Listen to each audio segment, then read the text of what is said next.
몰염치한 한국을 왜 가? 할아버지의 말에 큰 충격을 받은 손녀가 있습니다. 손녀는 한국 여행을 계획하고 있었는데요. 과연 이 일본인 여성은 한국으로 떠났을까요? 구독과 좋아요는 영상 제작에 큰 힘이 됩니다. 바로 이번 사연 시작하겠습니다. 제 이름은 미나이고 저는 22살의 일본 대학생이에요. 어릴 때부터 K-팝에 푹 빠졌어요. 그 음악의 리듬, 공연의 에너지, 그리고 스크린을 통해 전해지는 문화가 너무 매력적이었거든요. 매번 새로운 노래가 나올 때마다 저는 밝고 활기차고 생동감 넘치는 세계로 빨려 들어가는 느낌이었어요. 서울의 번화한 거리에서 음악 소리가 울려 퍼지고 길거리 음식 냄새가 코를 찌르는 모습을 상상하곤 했어요. 하지만 한국을 방문하려는 제 꿈에는 항상 큰 장애물이 있었어요. 바로 할아버지 때문이었어요. 저희 할아버지는 과거의 무게를 짊어지고 사는 엄격한 분이세요. 제가 한국이나 K-팝에 대해 언급할 때마다 할아버지의 얼굴은 굳어졌고 목소리는 낮아졌어요. 한국. 할아버지는 무거운 한숨을 쉬시며 이마에 주름을 깊게 잡으셨어요. 거긴 갈 필요 없어. 그들은 우리를 좋아하지 않아. 우리도 그들을 필요로 하지 않아. 할아버지의 말은 항상 감정이 가득하고 날카로웠어요. 할아버지께는 역사적 상처가 아직도 생생하고 제가 그곳에 가려는 건 일종의 배신으로 느껴지셨던 거죠. 처음엔 할아버지가 그냥 고집을 부리시는 줄 알았어요. 하지만 나이가 들면서 일본과 한국 사이의 역사를 조금씩 더 이해하게 됐어요. 단순한 고집이 아니었더라고요. 할아버지는 두 나라의 관계가 매우 긴장되었던 시절을 직접 겪으셨던 분이세요. 종종 전쟁 이야기를 꺼내시고 배상 문제나 양국 간에 남아있는 감정적 앙금을 이야기하셨어요. 그들은 아직도 원한을 품고 있어 할아버지는 고개를 저으며 말씀하셨어요. 우리가 아무리 사과하고 보상하려 해도 그들에게는 절대 충분하지 않아. 저는 식탁에 앉아 그런 이야기를 들으며 혼란스러웠고 답답했어요. 제가 그렇게 사랑하는 K-팝가 한국 문화가 어떻게 할아버지에게는 그렇게 큰 상처의 원인이 될 수 있을까 싶었어요. 할아버지의 감정을 존중하고 싶었지만 그와 동시에 한국을 직접 경험하고 싶다는 제 열망도 점점 더 커져만 갔어요. 오랜 시간 동안 이 갈등이 제 머릿속을 떠나지 않았어요. 저는 계속 K-팝 영상을 보고 춤을 배우고 몰래 한국어를 공부했어요. 하지만 할아버지가 계실 때는 제 관심사를 숨겼어요. 부끄러운 건 아니었지만 할아버지를 화나게 하고 싶지는 않았거든요. 저는 할아버지의 감정이 고통과 역사에서 비롯된 것임을 알고 있었기 때문에 그분을 완전히 이해할 수는 없더라도 사랑했어요. 그럼에도 불구하고 한국에 가고 싶은 마음은 시간이 지날수록 더 강해졌어요. 이제 단순히 K-팝 때문이 아니었어요. 그것은 저에게 더 깊고 개인적인 의미가 되었어요. 저는 한국을 직접 보고 싶었어요. 자신의 의견을 만들고 일본과 한국 사이의 관계가 가진 복잡함을 이해하고 싶었어요. 단순히 음악이나 영상 속의 한국이 아니라 그곳의 사람들과 대화하고 서울의 에너지를 직접 느끼고 싶었어요. 하지만 저 같은 일본 소녀가 그곳에서 환영받을 수 있을까요? 할아버지가 늘 경고하셨던 것처럼 저도 반감을 마주하게 될까요? 저는 그 질문들의 답을 알지 못했어요. 하지만 한 가지는 분명했어요. 저는 스스로 그 답을 찾아야 했어요. 할아버지의 과거 경험이 제 미래를 정의할 수는 없었어요. 저는 직접 보고 느껴야 했어요. 역사의 렌즈를 통해서가 아니라 제 눈을 통해서요. 그래서 어느 날 밤 몇 달 동안 생각하고 조사한 끝에 결정을 내렸어요. 한국에 가기로요. 이제는 때가 된 것 같았어요. 아르바이트로 모은 돈도 충분했고 지금이 아니면 영영 못 갈 수도 있겠다는 생각이 들었어요. 저는 몇 시간 동안 여행 웹사이트를 뒤지고 블로그를 읽고 유튜브 브이로그를 보면서 정보를 모았어요. 준비가 철저해야 했고 무엇을 기대해야 할지 알고 싶었지만 아무리 많은 정보를 모아도 실제로 가서 느낄 감정들을 준비할 수는 없었어요. 설렘과 두려움이 한데 섞인 채로 저는 비행기 티켓의 결제 버튼을 눌렀어요. 그날 밤 저는 천장을 바라보며 할아버지가 이 사실을 알게 되면 어떻게 반응하실지 고민했어요. 아직 말씀드리지 않았거든요. 어떻게 말해야 할지 아니면 말해야 할지조차 몰랐어요. 비밀로 하고 그냥 떠나고 나중에 그 결과를 감당할까 싶기도 했지만 그건 옳지 않다고 생각했어요. 할아버지께서는 알 권리가 있으시니까요. 비록 기뻐하시지 않더라도요. 결국 할아버지께 말씀드리던 날은 제 인생에서 가장 힘든 순간 중 하나였어요. 손을 무릎 위에 얹고 단어를 찾느라 망설이다가 드디어 결정을 말씀드렸을 때 할아버지의 표정은 충격과 실망으로 가득 찼어요. 할아버지의 눈은 어두워졌고 한참 동안 아무 말씀도 안 하시더라고요. 왜? 할아버지는 결국 아주 조용하게 물으셨어요. 왜 거기에 가고 싶니? 저도 간단히 설명할 수가 없었어요. 이젠 단순히 K-파프 때문이 아니었거든요. 화면과 책을 통해 본 세계가 아닌 제가 직접 경험하고 싶은 그런 세상을 보고 싶었던 거예요. 과거의 그림자에만 머물지 않고 현재를 이해하고 싶었어요. 그냥 직접 보고 싶어요. 저는 부드럽게 말했어요. 제 눈으로 경험하고 싶어요. 그 이후로 할아버지는 아무 말도 하지 않으셨어요. 그저 자리에서 일어나 저를 홀로 남겨두고 방을 나가셨어요. 제 마음이 무거웠지만 제 결심은 흔들리지 않았어요. 비행기 티켓은 이미 예약됐고 가방도 쌌고 곧 한국으로 떠날 거예요. 이 여행은 저에게 많은 것을 바꿀 거라고 생각했어요. 단순히 저뿐만이 아니라 제가 세상을 이해하는 방식까지도요. 어떤 일이 저를 기다리고 있을지 몰랐지만 저는 그 답을 찾을 준비가 됐어요. 비행기가 구름 사이를 뚫고 내려가면서 인천국제공항이 눈앞에 펼쳐졌어요. 멀리까지 이어진 서울의 거대 도시가 보였고 그곳의 고층 건물들이 하늘을 찌르듯이 쏟아있었어요. 저는 창문에 얼굴을 바짝 대고 꿈에 그리던 그 도시를 처음으로 보며 가슴이 두근거렸어요. 드디어 한국에 도착했어요. 수년간 저를 매료시킨 K-파프가 그 문화의 본고장이죠. 비행기가 부드럽게 착륙하자마자 흥분과 함께 긴장감이 몰려왔어요. 여긴 어떤 곳일까? 사람들은 저를 보고 일본인이라는 걸 알아차릴까? 그 때문에 다르게 대하지는 않을까? 할아버지의 경고가 다시 제 머릿속을 맴돌며 설렘 위에 그림자를 드리웠어요. 출발 전에 할아버지의 말을 애써 무시하려고 했지만 이제 막 한국 땅에 발을 내딛기 전에는 그 말들이 계속 저를 괴롭히기 시작했어요. 공항을 걸을 때 모든 것이 낯설면서도 이상하게 익숙한 느낌이었어요. 간판은 한국어와 영어로 쓰여 있었고 직원들은 친절하고 효율적이었어요. 공기의 냄새도 뭔가 다른 느낌이었어요.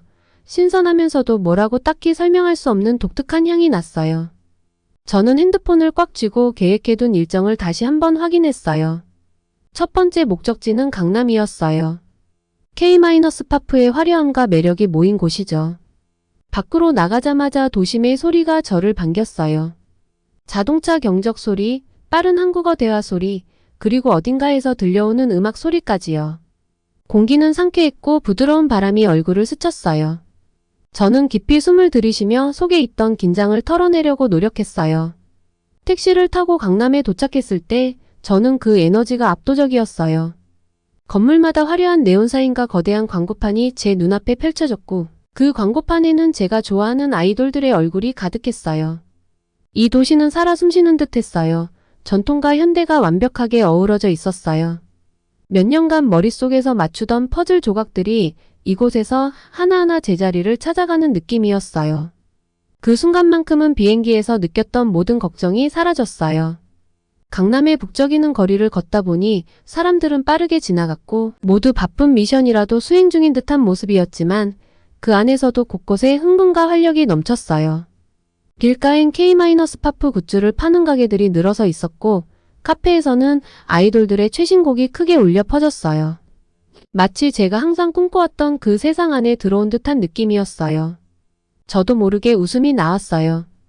이게 바로 제가 상상한 한국이었어요.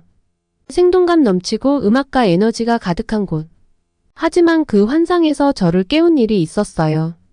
강남의 번화한 교차로를 건너던 중 한나이 지긋한 남자가 저를 스치며 지나갔어요.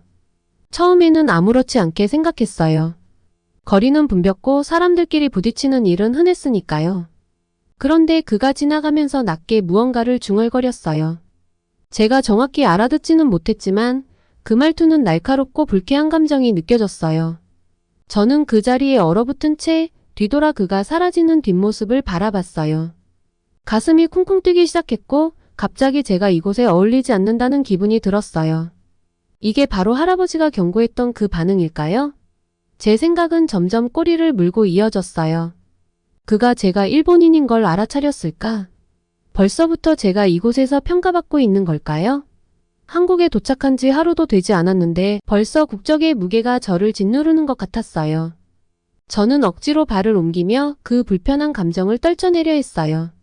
그저 한 사람일 뿐이고 한순간일 뿐이라고 스스로를 다독였어요. 하지만 아무리 그렇게 생각하려 해도 그 순간은 제 마음속에 의심을 남겼어요. 제가 여기서 환영받을 수 있을까요? 아니면 제 존재가 두 나라 사이의 아픈 역사를 상기시키는 걸까요? 그날 남은 시간은 어수선하게 지나갔어요. 가보고 싶었던 K-파프 엔터테인먼트 회사들, 독점 굿즈를 파는 가게들, 그리고 아이돌들이 자주 찾는다는 카페를 방문했어요. 하지만 그 모든 흥분에도 불구하고 불편한 감정이 떠나지 않았어요. 누군가 저를 볼 때마다 그들이 제가 일본인인 걸 알아차렸는지 궁금했어요. 저는 눈을 피하려 했고 처음에 자신감은 불안감으로 변했어요.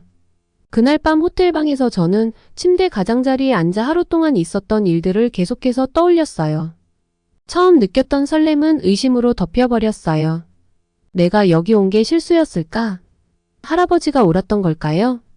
여기가 위험한 곳이라는 게 단지 물리적인 것이 아니라 감정적인 차원일지도 몰라요. 저는 이렇게 높은 기대를 안고 한국에 왔지만 이제 제가 이곳에 어울리는지조차 확신이 서지 않았어요. 핸드폰을 꺼내 여행 계획을 다시 열었어요. 그곳에는 K-파프 명소들의 리스트가 저를 기다리고 있었고 제가 여기에 온 이유를 다시금 상기시켰어요. 저는 이곳에 오기 위해 정말 많은 노력을 했고 돈을 모으고 끝없이 조사를 했으며 저를 붙잡았던 두려움을 무시하며 여기까지 왔어요. 단 한 번의 나쁜 경험이 제 모든 것을 망치도록 두어서는 안 됐어요. 의심이 저를 이길 수 없었어요. 저는 천장을 바라보며 눈을 감았어요. 이 여행은 단순히 K-파프를 즐기는 것 이상의 의미가 있었어요. 이곳은 새로운 세상을 발견하고 제 자신을 알아가고 제가 자라오며 품었던 신념들을 도전해보는 시간이었어요. 창밖에서는 여전히 도시의 소음이 들렸고 어딘가에서는 음악 소리가 희미하게 들렸어요. 저는 그 소리에 몸을 맡기며 생각을 가라앉혔어요. 내일은 새로운 날이 될 거예요. 정치와 역사를 넘어서 한국을 제대로 바라볼 수 있는 기회가 될 거예요. 호텔방의 커튼 사이로 아침 햇살이 스며들면서 저는 어제보다 한결 마음이 가라앉은 기분으로 잠에서 깼어요. 오늘은 강남의 화려한 광고판과 북적거리는 거리에서 벗어나 한국의 다른 면을 경험하고 싶었어요. K-파프의 소용돌이에서 잠시 벗어나 조용한 곳에서 생각하고 자신감을 되찾을 수 있는 공간이 필요했어요. 온라인에서 만난 현지 친구가 한번 말해준 전통 찻집이 떠올랐어요. 관광 가이드북이나 블로그에는 나와 있지 않은 좁은 골목길 안쪽에 숨겨진 조용한 찻집이었죠. 오늘은 그곳에 가기로 마음먹었어요. 네온사인과 소음으로 가득한 도시를 벗어나 한국의 더 깊은 면모를 마주할 수 있지 않을까 하는 기대감이 들었어요. 찻집에 도착했을 때 친구가 설명해준 대로 작고 소박한 모습이었어요. 나무문과 처마 끝에 달린 섬세한 종이 등이 달려 있었죠. 간판에는 우아한 한글로 이름이 적혀 있었고 그 단순함이 오히려 더 매력적으로 느껴졌어요. 잠시 망설이다가 안으로 들어섰어요. 찻집 내부는 도시의 끊임없는 에너지와는 대조적으로 차분했어요. 부드럽게 들려오는 찻잔 부딪히는 소리와 조용한 대화 소리가 저를 맞이했어요. 신선한 차잎 향기가 공기 중에 퍼져 있었고 가볍게 흘러나오는 멜로디가 시간의 흐름을 잊게 만들었어요. 한국에 도착한 이후 처음으로 마음이 편안해지는 느낌이 들었어요. 저는 창가에 앉아 바깥 풍경을 조용히 관찰할 수 있는 자리를 찾았어요. 좁은 거리는 고요했고 가끔 지나가는 사람들 외에는 아무 소리도 들리지 않았어요. 마치 이 복잡한 도시 한가운데에서 작은 성역을 발견한 듯 했어요. 찻집을 운영하는 할머니께서 따뜻한 미소로 다가오셨어요. 그녀의 존재는 마치 세상을 다 보았지만 그 무게에 짓눌리지 않은 할머니 같았어요. 그녀는 느리고 부드러운 한국어로 주문을 물으셨어요. 저는 긴장된 마음으로 어설프게 한국어로 주문했는데 발음이 엉망이었어요. 하지만 할머니는 전혀 개의치 않으셨어요. 오히려 격려하는 듯한 표정으로 제 말을 천천히 따라하시며 제 실수를 자연스럽게 고쳐주셨어요. 그 순간 저는 마음이 조금 편안해졌고 긴장감이 풀리기 시작했어요. 차를 가져다 주신 후 할머니는 제 곁에 잠시 머물며 제 어색함을 눈치채셨는지 말을 건네셨어요. 일본어 하세요? 그녀의 호기심 어린 한국어가 저를 놀라게 했어요.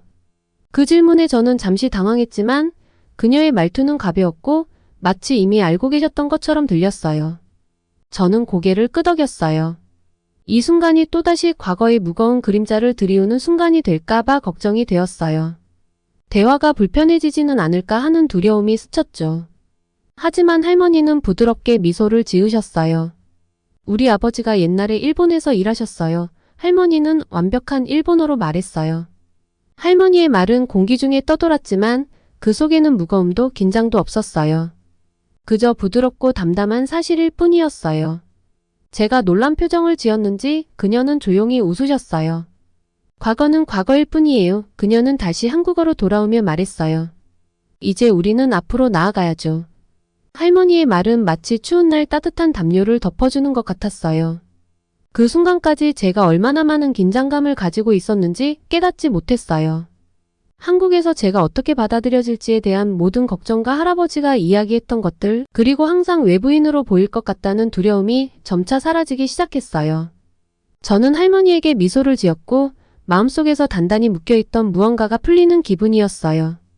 저는 차가운 시선이나 냉대를 예상했지만 그저 따뜻한 친절로 우리의 거리를 좁혀주시는 할머니가 있었어요. 그녀의 시각은 제게 큰 선물이었어요. 제가 들었던 모든 것이 절대적이지 않다는 사실을 일깨워주는 말이었어요.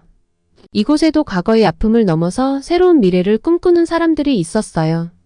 저는 차를 마시면서 할머니와 자연스럽게 이야기를 나누기 시작했어요. 할머니는 제 여행과 한국에 대한 인상, 그리고 제가 좋아하는 K-팝 그룹에 대해 물으셨어요. 할머니는 과도하게 캐묻지 않았고 다그치지도 않았어요. 그저 한 젊은 일본 여성이 왜 홀로 먼 나라까지 와서 이곳을 탐험하는지에 대해 궁금해하는 것 같았어요. 할머니는 자신의 이야기도 조금씩 들려주셨어요. 할머니의 아버지가 어려운 시기에 일본에서 일하셨고 그 이후 세상이 얼마나 변했는지에 대해요. 할머니는 오랜 역사를 살아온 사람만이 가질 수 있는 차분하고 깊은 통찰을 가지고 계셨어요. 그녀의 시각은 원한이 아니라 세월의 흐름을 이해하고 미래를 바라보는 지혜로 가득 차 있었어요. 찻집을 떠날 때쯤 저는 마음이 한결 가벼워졌어요. 할머니의 친절이 제 마음속 깊이 남아있던 의심의 벽을 허물어뜨렸어요. 한국과 일본의 역사적 복잡성을 잊은 것은 아니었지만 이제 저는 그 모든 것을 더 복잡하고도 넓게 바라볼 수 있게 되었어요. 호텔로 돌아가는 길에 저는 오늘이 제게 전환점이었다는 것을 깨달았어요. 저는 한국에 대한 기대감과 동시에 두려움을 품고 왔어요. 내가 받아들여지지 않을까, 내가 통제할 수 없는 역사적 문제로 인해 평가받을까 걱정했었죠. 하지만 이제는 모든 사람이 그 무거운 짐을 지고 있지는 않다는 것을 알게 되었어요. 찻집의 할머니처럼 과거를 넘어서 나아가려는 사람들이 있었어요. 그들은 저를 단순히 한 개인으로 보았고 그 이상의 상징으로 보지 않았어요. 한국에 도착한 이후 처음으로 이곳의 일부가 될 수 있다는 느낌이 들었어요. 잠시 동안이라도 저는 더 이상 단순한 방문객이나 외국인이 아니었어요. 우리는 서로 다른 배경을 가졌지만 이곳에서 사람들과 연결될 수 있다는 것을 깨달았어요. 그날 밤 침대에 누워있던 저는 평온함을 느꼈어요. 두려움과 의심은 여전히 어딘가에 남아있었지만 이제 그것들이 더 이상 저를 지배하지는 않았어요. 할머니의 말이 계속 제 머릿속에서 맴돌았어요. 과거는 과거일 뿐이에요. 이제 우리는 앞으로 나아가야죠. 그리고 저도 드디어 그럴 수 있을 것 같았어요. 여행의 나머지 시간은 마치 소용돌이처럼 빠르게 흘러갔어요. 눈부시고도 혼란스러운, 그러나 동시에 즐거운 발견과 경험의 연속이었죠. 매일이 새로운 무언가를 가져다줬고 그 덕분에 지금까지는 음악 영상과 여행, 블로그로만 상상해왔던 그곳에 대해 깊이 이해할 수 있게 되었어요. 서울의 웅장한 궁궐들을 거닐었는데 그 전통적인 건축물들은 현대적인 도시가 강렬하게 대비되었어요. 고요한 뜰을 걸을 때마다 발걸음 소리가 돌길 위에서 울려 퍼졌고 그 궁전들이 목격했을 역사를 상상했어요. 그리고 북적이는 시장을 탐험하며 지글거리는 음식 냄새가 상인과 손님들 간의 대화, 소리와 뒤섞이는 것을 느꼈어요. 몇 가지 작은 기념품을 사면서도 집으로 가져갈 수 있는 것들보다 제 마음속에 남은 경험과 조용한 순간들이 훨씬 더 깊이 새겨졌어요. 어느 날 저녁, 저는 우연히 인사동의 작은 가게에 들어갔어요. 그곳에서 한 노신사께서 전통 부채를 손수 제작하고 계셨어요. 그는 저를 따뜻하게 맞이해 주셨고 그의 작업 과정을 보여주셨어요. 그의 손은 수십 년간 이 예술을 연마해 온 듯이 숙련되어 있었어요. 그분이 부채의 섬세한 그림을 그리며 그의 장인이 몇 세대에 걸쳐 전해져 왔다고 천천히 설명해 주셨어요. 저는 한정된 한국어 실력으로 따라가려 했지만 그분의 친절한 눈빛 덕분에 더 쉽게 느껴졌어요. 그분은 제가 유창하지 않다는 것에는 신경 쓰지 않으셨죠. 그저 배움을 원하는 사람으로만 봐주셨고 그게 그분에게는 충분했어요. 이런 작은 따뜻함과 너그러움이 제 마음을 가장 깊이 울렸어요. 언어의 장벽에도 불구하고 그리고 두 나라의 복잡한 역사에도 불구하고 제가 만난 사람들은 저를 친절하게 대해 주었어요. 그들은 저를 하나의 개인으로 봤고 그 이상의 상징으로 보지 않았어요. 그 경험은 제가 이곳에 오기 전 두려워했던 모든 것을 뒤흔드는 겸손한 경험이었어요. 제가 수년간 꿈꿔왔던 K-파프 콘서트는 이번 여행의 하이라이트였어요. 기대했던 것 그 이상이었어요. 스타디움 안의 에너지는 말 그대로 전기가 흐르는 듯 했어요. 수천 명의 팬들 사이에서 저는 국적을 초월한 일체감을 느꼈어요. 우리는 모두 같은 이유로 그곳에 있었어요. 우리가 사랑하는 음악을 축하하기 위해서요. 조명, 안무, 목소리, 모든 것이 저를 숨막히게 했고 몇 시간 동안은 그저 그 순간에만 몰입했어요. 그때만큼은 제가 어디서 왔는지 중요하지 않았어요. 우리는 모두 하나로 연결된 사람들이었어요. 단순한 음악을 사랑하는 마음으로요. 서울에서의 마지막 밤, 저는 한강변에 앉아 도시의 불빛이 물 위에 비치는 것을 바라봤어요. 도시의 소음이 멀리서 들렸지만 여기서는 평화로웠어요. 강은 조용히 흐르며 도시와 그 안에 사는 사람들의 이야기를 싣고 흘러갔어요. 저는 그곳에서 오랫동안 앉아 제 여정을 곱씹었어요. 제가 기대했던 것, 두려워했던 것, 그리고 대신 얻게 된 것들을요. 할아버지의 말들이 다시 떠올랐어요. 사람들이 저를 원망할지도 모른다는 경고, 우리 두 나라 사이의 깊은 상처들. 그러나 그런 것들이 제 여행을 정의하지는 않았어요. 한국은 분노와 원망의 나라가 아니었어요.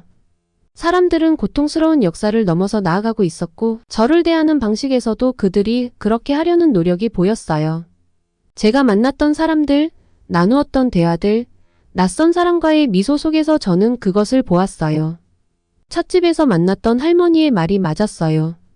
과거는 과거일 뿐이에요. 그 단순한 말은 여행 내내 제 마음속에 남아 있었어요. 역사가 반드시 현재를 정의할 필요는 없다는 것을 상기시켜 주었죠. 한강변에 앉아있을 때 저는 이 여행이 단지 K-파프이나 새로운 장소를 보는 것 이상의 의미가 있었다는 것을 깨달았어요. 이 여행은 어디서 왔든지 간에 사람들이 역사의 무게를 넘어서 성장할 수 있다는 것을 이해하는 과정이었어요. 그리고 그렇게 할 때 우리는 새로운 무언가를, 희망을 만들어낼 수 있다는 것이죠. 저는 핸드폰을 꺼내 할아버지에게 문자를 보내려고 했어요. 아직 제 여행에 대해 많이 말씀드리진 않았어요. 어떻게 반응하실지 몰라서 옛날 이야기에 집착하실까봐 두려웠거든요. 하지만 이제 모든 것을 경험한 후 그분과 공유할 준비가 된 것 같았어요. 찻집에서 만난 할머니 이야기, 부채를 만든 장인 이야기, 그리고 저를 환영해 준 사람들 이야기를 적었어요. 제가 예상했던 것과 얼마나 다른지, 그리고 제가 자라면서 들어왔던 것들과도 얼마나 달랐는지 말씀드렸어요.